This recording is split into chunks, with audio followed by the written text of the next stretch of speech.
নমস্কার, আমার রান্নাঘরে সবাইকে স্বাগত। আজ আবার একটি নতুন পদ করতে চলেছি, সেটা হলো পাটিসাপটা। শীতকাল, পৌষ সংক্রান্তি আসছে, বাড়িতে তো পিঠে পায়েস এগুলো আমরা করেই থাকি। তারই মধ্যে আমি এই পাটিসাপটাটা করে দেখাবো। আজকে আমি ক্ষীরের পাটিসাপটা বানাবো, তাই ক্ষীরটাকে আমি বাড়িতেই বানাচ্ছি। তা আমি তার জন্য নিয়েছি ফুল ফ্যাট যুক্ত একটা 500 মিলিলিটারের একটা দুধ। আপনারা ইচ্ছা করলে ওটা 1 লিটারও কিনতে পারেন, এমনি দুধও কিনতে পারেন, কিন্তু ফ্যাট মিল্ক নিয়েছি কারণ এই ছানা এটা যেটা তৈরি করব ক্ষীরটা, সেই ক্ষীরটা যাতে ভালো হয়।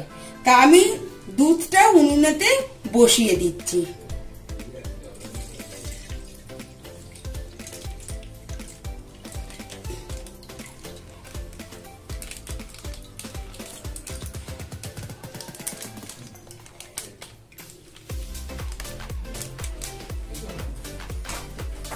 আগুনটা জ্বালাচ্ছি।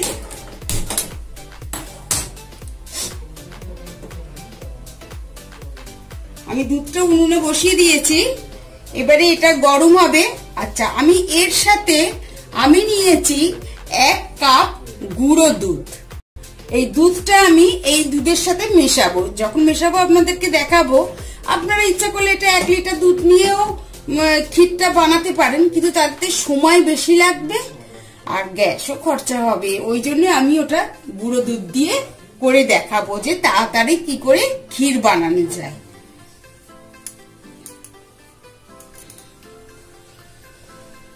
এই দুধটা আমি খানিকটা আগে ফুটিয়ে নেব, নিয়ে একটু কমিয়ে নিয়ে আমি গুঁড়ো দুধ দিয়ে ক্ষীরটা বানাবো। দুধটা আমার অনেকটাই মরে গেছে, অর্থাৎ শুকিয়ে গেছে। এবারে আমি কিছুটা করে গুঁড়ো দুধ দেব।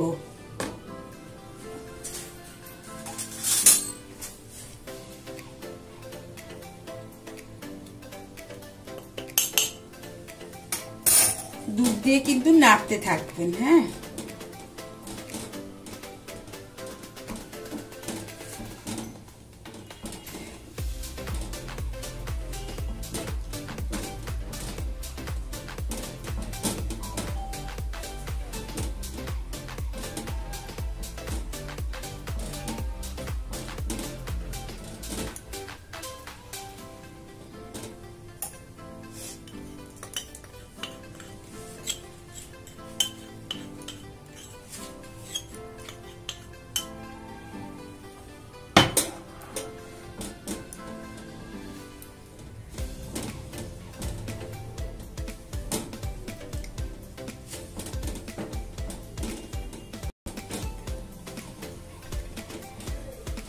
আমি গুঁড়ো দুধ দিয়ে দিয়েছি। এবার এইটাকে শুকিয়ে আমি এবার ক্ষীর বানিয়ে নেব।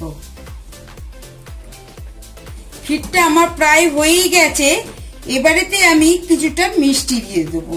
মিষ্টিটা আপনারা কিন্তু আপনাদের টেস্ট অনুযায়ী দেবেন। যদি বেশি মিষ্টি খান বেশি দেবেন, যদি কম খান কম দেবেন। যেমন আমার ঘরে মিষ্টি কম খায়, আমি ওই জন্যে কম মিষ্টি দিলাম। আবার একটুখানি নরম হয়ে যাবে, কারণ গুড়টা দিয়েছি। আর গুড়টা আমি আগে কুড়িয়ে রেখে দিয়েছিলাম যাতে গোলাতে সুবিধা হয়।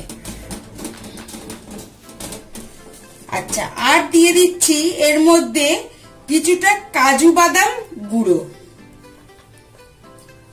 এটা মিক্সিতেই করে নেবেন।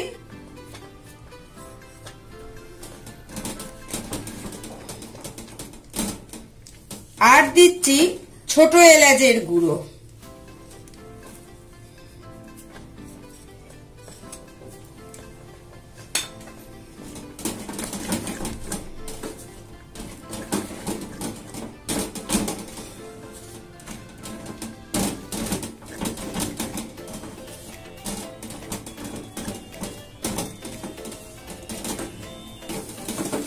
হয়ে গেল আমার ক্ষীরটা।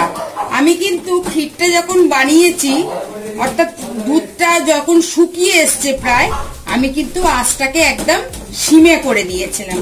তা নাহলে কিন্তু ভেতরটা তলাটা কামড়ে যাবে বা ধরে যাবে। আমার ক্ষীরটা হয়ে গেছে, আমি গ্যাসটা বন্ধ করছি।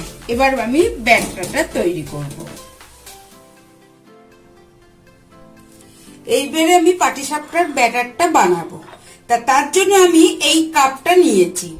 এই আপনারা যে কাপই নিন বা যে মাপটা নেবেন সেই মাপ অনুযায়ী 3 ভাগ চাল হবে আর 1 ভাগ ময়দা হবে। মাপটা যেন ঠিক থাকে, তবেই কিন্তু পাটিসাপটাটা ঠিক হবে, তা নাহলে কিন্তু কড়াতে আটকে যাবে। তা আমি বলেছি 3 কাপ ময়দা এই চালের গুঁড়ো নেবো।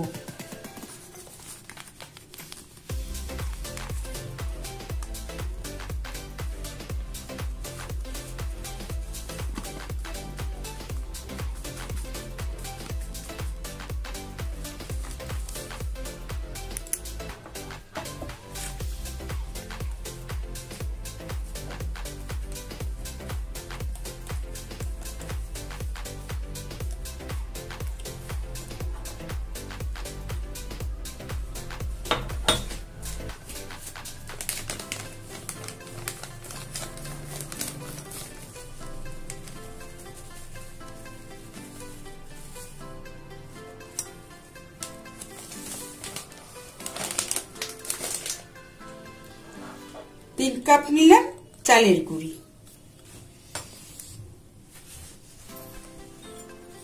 এইবারে নেব 1 কাপ ময়দা।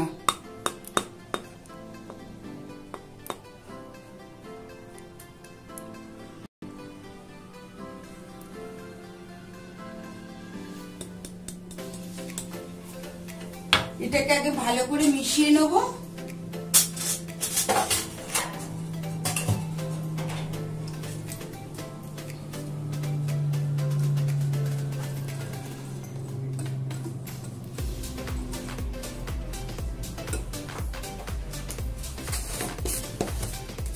এবার দেব অল্প একটুখানি নুন।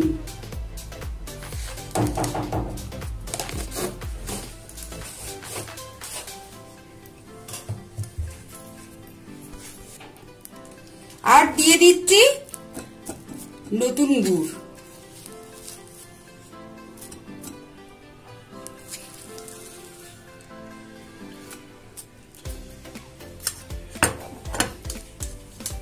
এবারে দেব দুধ। আমি এটা গুলবো সম্পূর্ণ দুধ দিয়ে।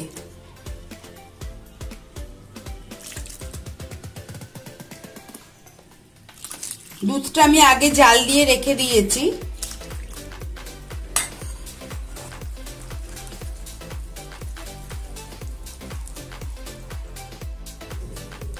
ব্যাটারটা আমার বানানো হয়ে গেছে। এটা খুব ঘনও হবে না, খুব পাতলাও হবে না। সরু চাকরি বা গোলা রুটি বানাতে গেলে আমরা যেভাবে তৈরি করি ঠিক পুরটাকে সেরকম ভাবে তৈরি করব। প্যানটা আমি বসিয়ে দিয়েছি, প্যানটা তাপছে এবং আমি তেলটা মাখিয়ে দিয়েছি। আপনারা দেখতেই পাচ্ছেন, ব্রাশ দিয়ে তেলটাকে ভালো করে মাখিয়ে দেবেন, অথবা বেগুনের বোটাতে তেল মাখিয়েও আমরা প্যানেতে লাগাতে পারি। এবারে একটা মাপ অনুযায়ী আমি যেমন আমার হাতার প্রায় 1 হাতা করে মাপ নিচ্ছি, নিয়ে এবারে এটাকে গোলা রুটির মতন ফেলবো।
এবার ক্ষীরের পুরটাকে মধ্যিখানেতে দিয়ে দেব।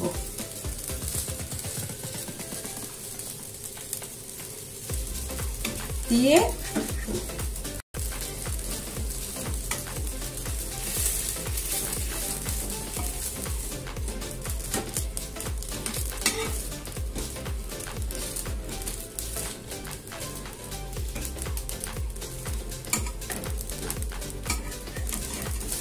হয়ে গেল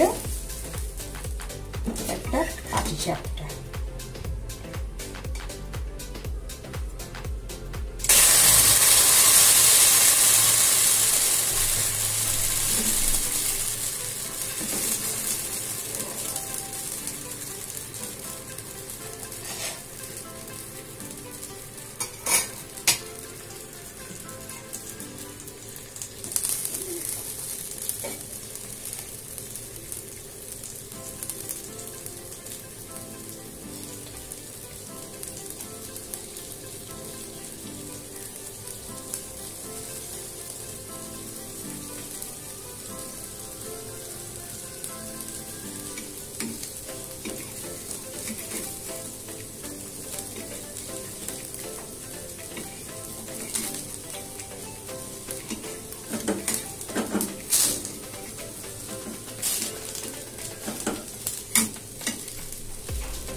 এইভাবেই আমি পাটিসাপটা গুলো বানাতে থাকবো।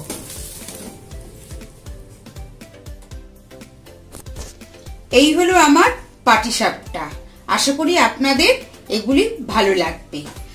আর শেষ করবার আগে আপনাদেরকে আজকে আরেকটি টিপস দিয়ে যাই, সেটি হলো সুজি অথবা মুগের ডাল আমরা বাড়িতে রাখলে বেশ কিছুদিন পর তাতে পোকা লেগে যায়। তাই এই পোকা যাতে না লাগে তার জন্য যদি শুকনো খোলায় ডাল এবং সুজিকে আগুনের তাতে বসিয়ে নেড়ে রেখে দেন, তাহলে তাতে আর পোকা ধরে না।